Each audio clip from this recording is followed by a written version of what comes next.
Hello everyone, I'm Brian. Let's go ahead and continue. If you take this thing, that which is a problem for everybody is not a problem at all. Like government. See, once I was in China and one girl used to conduct me because I don't know the local language. Very sweet girl. After 2-3 days, we became very close friends.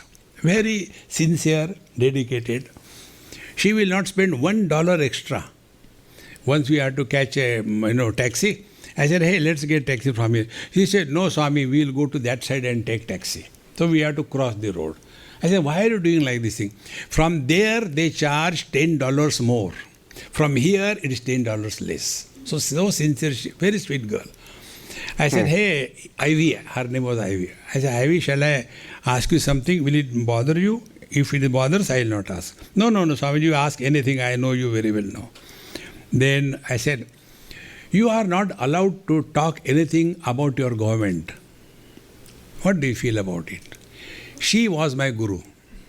She told, you talk about your government and suffer because of the government. We don't talk about our government and we suffer because of our government. Both of us are in the same boat.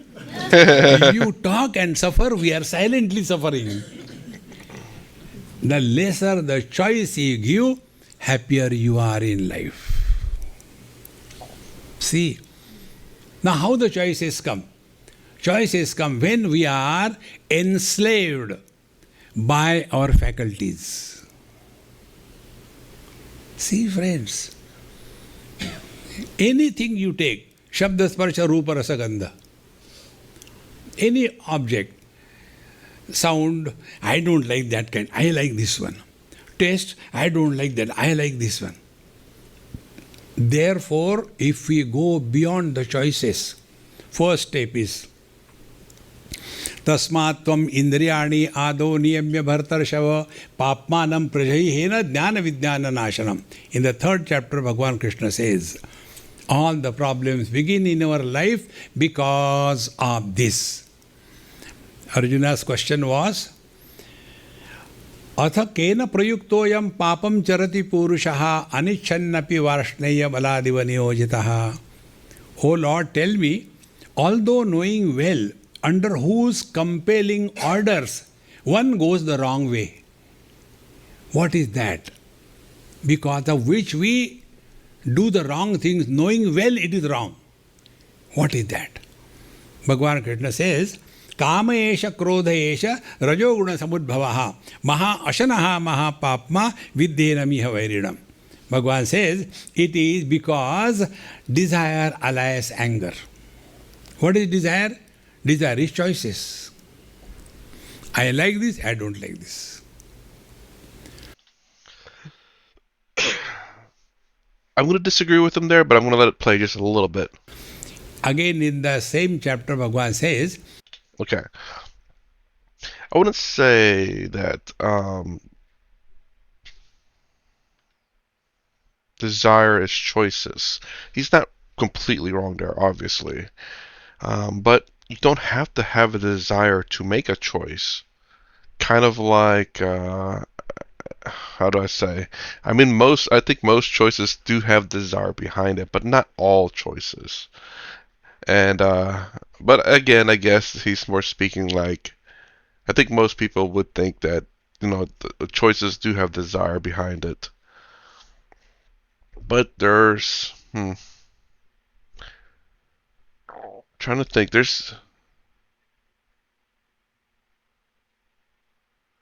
only thing I can really think of as an example is the fact that you don't have to have a desire behind your choice. You can do what's best for whatever the situation is, that it's not necessarily your desire, because a better outcome for someone else is not a desire. Well, it could be a desire for you, but it's not like, how do I say? It's not like it'll benefit me in any way. So, for example, I would assume a lot of gurus and swamis out there want the best for their student. It's not a desire, it's a desire of theirs, but it's not a benefit to themselves. It's a benefit to the students kind of deal, Um, I guess another thing would be a choice of what to teach the students.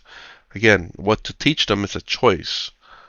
So what he decides to teach that day is a choice that he has made, because there are many things I'm sure he could teach, but what he chooses that day is a choice that he has made. And is it a desire that he makes? I think you'd probably say no. It's not necessarily. Well, I don't know if he would say yes or no on that one, but um, I wouldn't doubt it to be could be associated with desire because of the sheer fact that he made a choice and he thought it was the better of the choices to be taught that day. So again, not all choices are desires, but I do believe that most people probably think that most choices are desires, and I wouldn't disagree with that. There's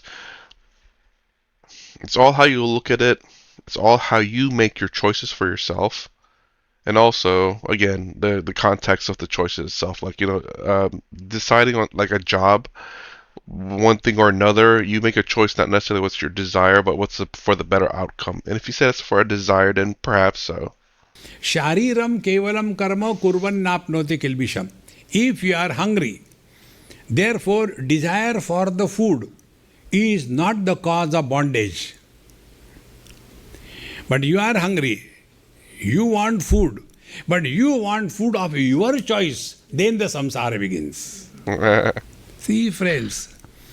I think that, Therefore, yeah. if you are feeling cold, then you want something warm to protect from. Very good. Not.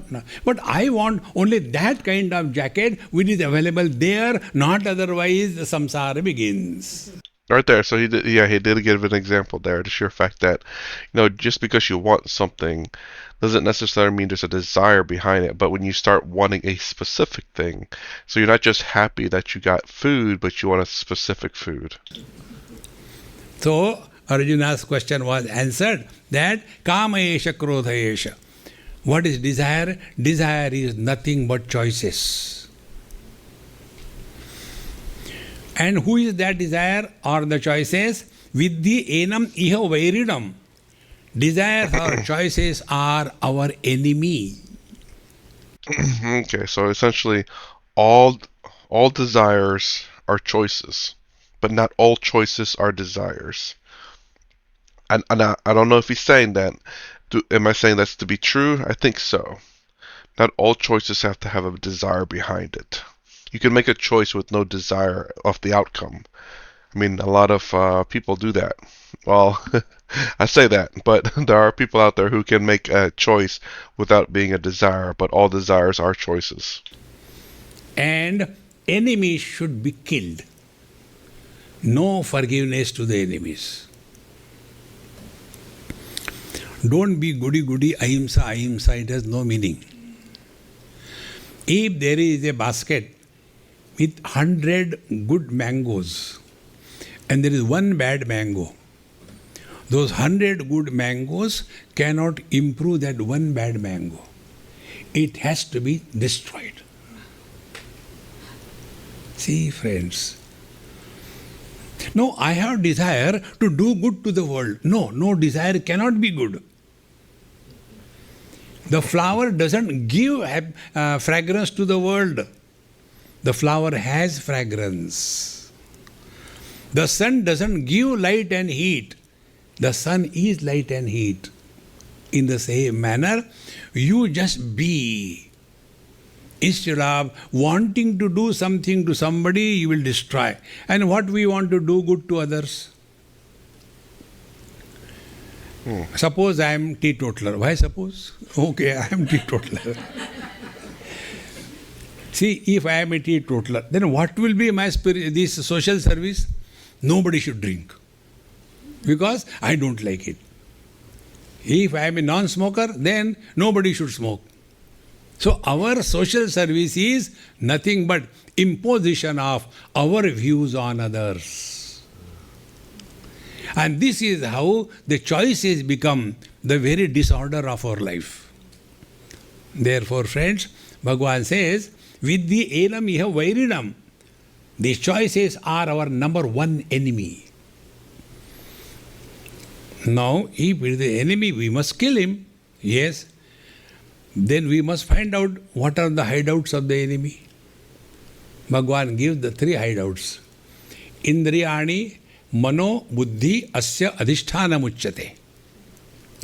The desire starts operating from the first hideout, the sense organs. After the sense organs are conquered, then the virus of desire migrates to the mind. And when it migrates to the mind, we become emotional. Oh, I'm not getting this. Give one. Don't justify you are miserable. No means no, that's it. So first, sense organs are conquered by the desire, then the mind is conquered by the desire, and after the mind is conquered, then the desire migrates to the intellect. And when the virus of desire has gone to intellect, then we are seeking attention of the people. See, those people who have dogs, they know this thing. When you have trained the dog that whenever I come from outside, you should jump on me and give the organic salt to the dog. You are trained.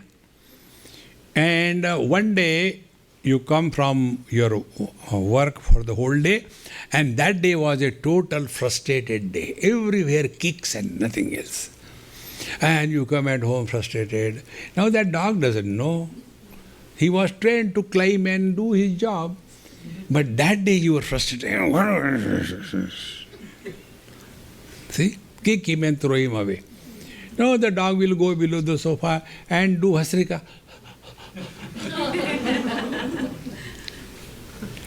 See? The one book you must not have read. I read that book. Name of the book is Doga. Yoga for dogs.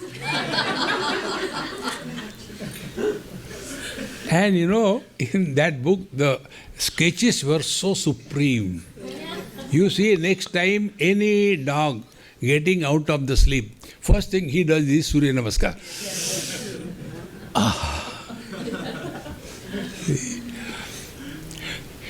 So that dog will keep quiet and wait. And when again the bottle is emptied and the drum is filled, then, Tommy, where are you? And then he'll come and start doing the thing. Try to do this with a human being. See, friends, whenever the desire conquers our intellect, we lose our sense. Now how it happens? One example. I went to somebody's house, it was my mistake. We should never talk to old people about their health. They will kill you. So I did that mistake. I said, Uncle, how are you? I am still alive. Then maro. See? Have you got your food? If somebody throws, I take it. See, self-pity is the highest crime. And that self-pity comes because we are demanding recognition from the world. Who cares what others say? Are you at peace yourself or not? We are answerable to our own conscience, not to the world. See, the whole life will change. But this desire of seeking attention, that means now the desire has gone beyond the sense organs, mind, and infected the intellect. Then prognosis is grave. Then only God can help you. Therefore, lesser the choice, more the happiness. And giving up the choice, not becoming the slave of our desires. We have to transcend, go beyond the desires.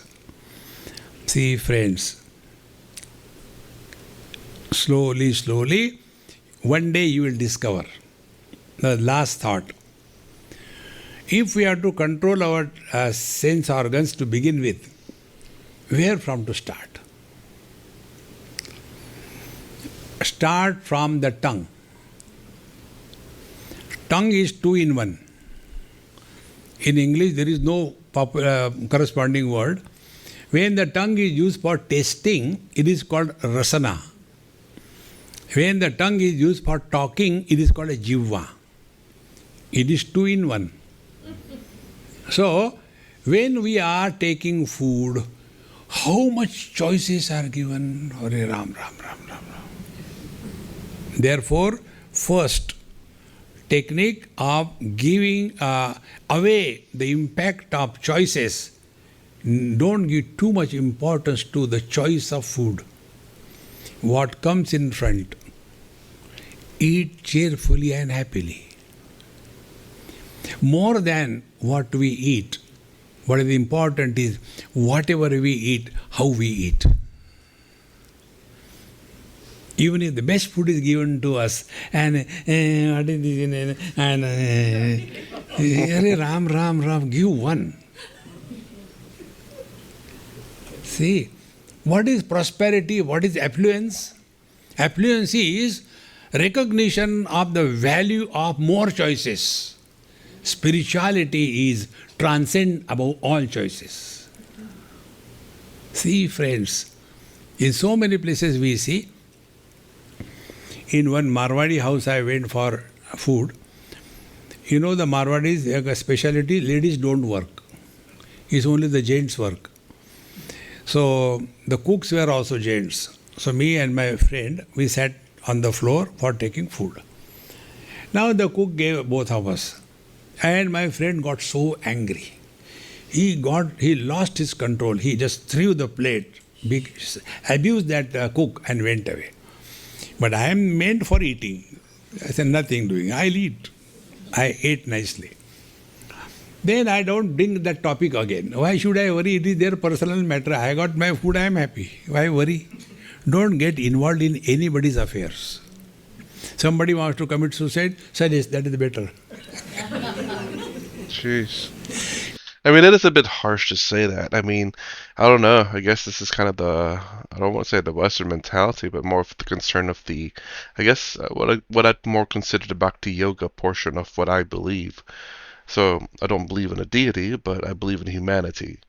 So, and if you look at everyone as, God, then and you see everyone else as yourself, then you want to help yourself out. In a sense. So, in that situation, I would ask what's going on, like what's wrong? Why would you do that? I don't know what he means by abuse the server, hopefully not physically. I mean, abuse is abuse, but there are different kinds of abuse for sure. And I wouldn't want that to happen. I wouldn't want a friend that's abusive to people just because I have no idea what he flipped out about. I would I would ask what is wrong with them and understand he needs to be grateful. Otherwise, I'd probably just never see that person again. And a person can, what he said, anyways. Better option. Hopefully, he means that as a joke. But I don't know. I'm not a professional in the sense of talking people down to that, but just speak the truth to the person. It's not like if the person doesn't seek help, there's nothing you can do. You can give them the number to call for people who are specialized in that, but if they don't call, there's not much you can do. You can't dial the number for them and slam it to their face and say, talk to them. You can't do that. They have to seek out help themselves, but at least hopefully you can encourage them to do that. But anyways, I hope. Don't get involved. Next day again we sat for taking food. That day the food was very good. Again he became angry. When you can cook so good food yesterday, why you did not cook? See, such people are living only at very high complaint level. Complain about everything. See, friends, therefore, first spiritual practice about food. Don't give yourself too many choices. Whatever comes, whatever are your minimum rules. Like you are a vegetarian. Okay, vegetarian. No, but I like organic food. Is there any inorganic food? Do you eat stone? Everything is organic. See? But we get so lost. And you must have seen the people. Those who are vegetarian, they condemn the non-vegetarians. What business you have got to condemn them? See? As long as they don't eat you, it's okay. And I agree with them here in that particular point too. It's like, again, you're worrying. You're worrying so much about what other people do. There is a limitation, you know. It seems contradictory, but this goes back to my meat and vegetarian or vegan talk as well, which I still want to do. I need to do it.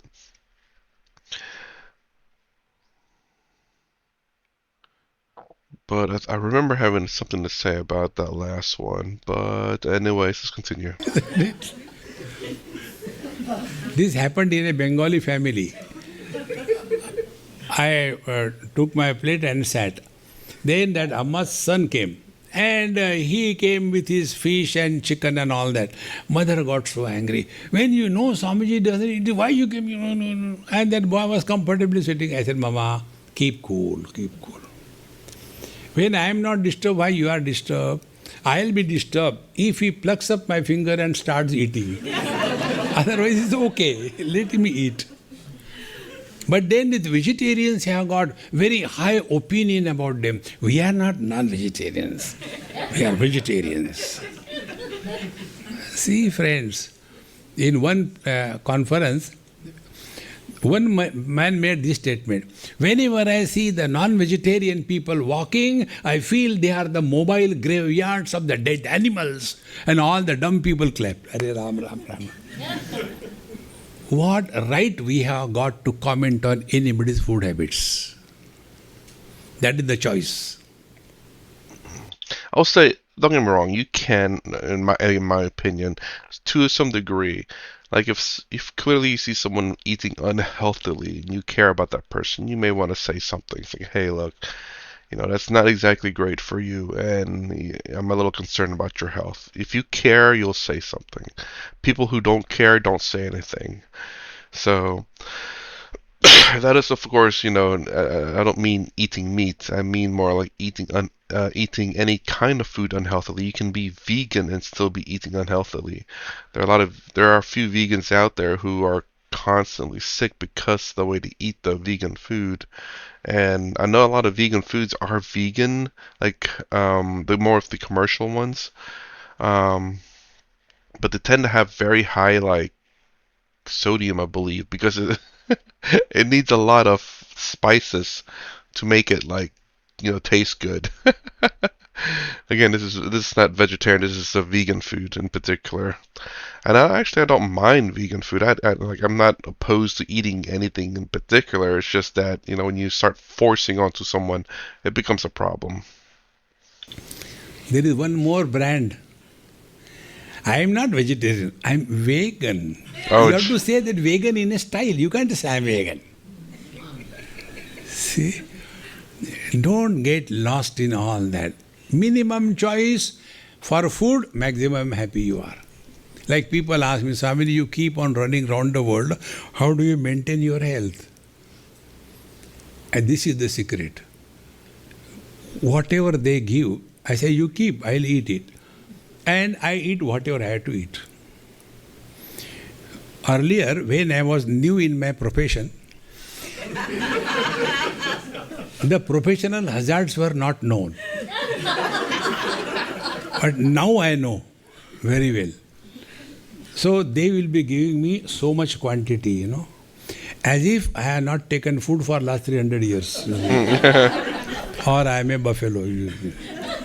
And you know, we read in our scriptures, Annam Brahmeti Vyajanan, Anna Deva Kalvimani Bhutani Jayante.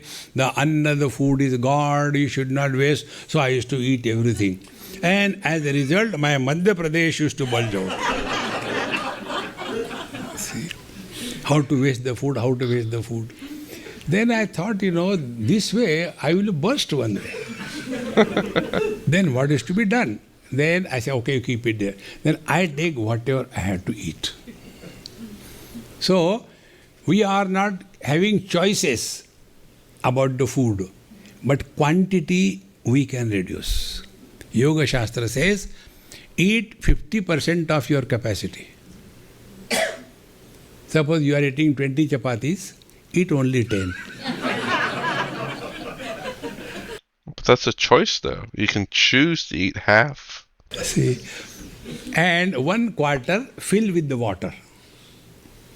And remaining 1/4 keep it for ventilation. Otherwise, we eat so much because your food is eat. And then, Swamiji, have you finished food? How it was? So why he is not talking? What did you eat? Now the Swami has to talk. Take out the jalebi. See, friends, eat always such a way that your hunger is always maintained. Don't kill the hunger. Like if you have done the yajna and adding the fuel, if you add too much, that fire dies away. In the same manner, the digestive fire should not be killed. So, first, no choice at the food level. Second, the talk level. The tongue is also used for talking. See? And for this talking, I'll tell you one mantra which I got from Badrinath many years before. I was that time pretty young. Finished the darshan in the morning at 4 o'clock. And came to one Amma, very old, very sweet Amma, because she used to give me nice tea and sweets, therefore she was sweet. So I used to go to her, spend some time. And she was very well read. Whole Bhagavad Mahapuran she knew by heart. So she used to chant one chapter before Bhagavan Narayana, and I used to take darshan also in the morning, 4 o'clock, and then sit with her. And one day I said, Mama, I had decided no more lectures, enough of lecture. When I said like this, she started laughing. I said, why are you laughing? She said, when there is a joke, we are supposed to laugh, is it not? I said, what is the joke? You don't understand joke? I said, no, tell me. Who asked you? Did Narayana ask you whether you want to give lectures or not? No, he didn't ask me. Did I ask you whether you want to give lectures or not? No, you didn't ask me. Then whose question you are answering? I will not give lectures. Friends, many a times we talk when it is not necessary. Try. How to do that? Before we talk, ask a question to yourself. Is it necessary to talk? I guarantee you, in more than 90% cases, you yourself will answer, there is no need to talk. See? So, Sorry. control or zero choice for food, Jnanendriyas are taken care of. Control over talking, the Karmendriyas are taken care of. Then, thereafter, there is nobody who is living, but the life is being lived through us. And as a result, there is neither success nor failure. There is neither good nor bad. Then we understand the Maha Mantra, life is a time pass. The fulfillment in life is this. Nothing to do, nowhere to go. ना कुछ पाना, ना कुछ खोना. How simple it becomes.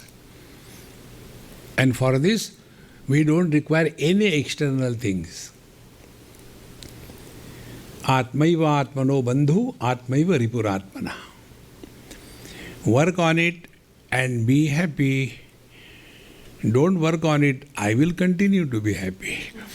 ॐ पूर्णमदः पूर्णमिदं पूर्णात् पूर्णमुदच्यते पूर्णस्य पूर्णमादाय पूर्णमेवावशिष्यते ॐ शान्तिः शान्तिः शान्तिः हरिः ॐ श्रीगुरुभ्यो नमः हरिः ॐ Please don't. Please thank me. Yes, yes. We thank you enormously, Swamiji. We have no choice but to thank you. That lady is really smart. Okay, so real quick about the thinking for yourself part, or talking to yourself, or talking. What he's talking about 90% of the time you don't really need to talk. Disagree slightly, but mostly agree too. I mean, I think there are many times where you're talking to yourself, not really trying to solve anything, and I think those times are things that can be shut down because you end up talking to yourself into trouble or talking to yourself into samsara or sorrow, suffering.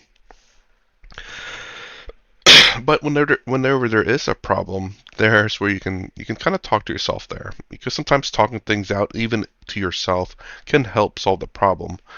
But I'm thinking what he's talking about when talking to yourself is more along the lines when there's not a problem, and then you start creating problems for yourself. Then yes, don't talk to yourself.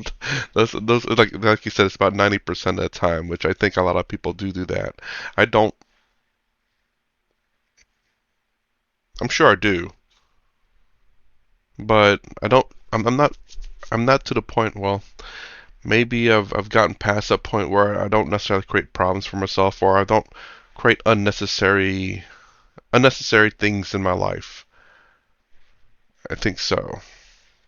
Again, I wouldn't doubt that if I still do sometimes, but it's very rare. So, again, like if there's a problem that you have to think about, sometimes talking to yourself does help solve the problem. But when there's not a problem and you start talking to yourself, you might be starting up some problems. In which case, then talking to yourself after you talked yourself into a problem might be a solution to that problem. So, anyways, that's my reaction to the choice or no choice. If you like my content, please consider subscribing. Thumbs up, the sign down below. Thanks for watching. I'll see you in the next vid.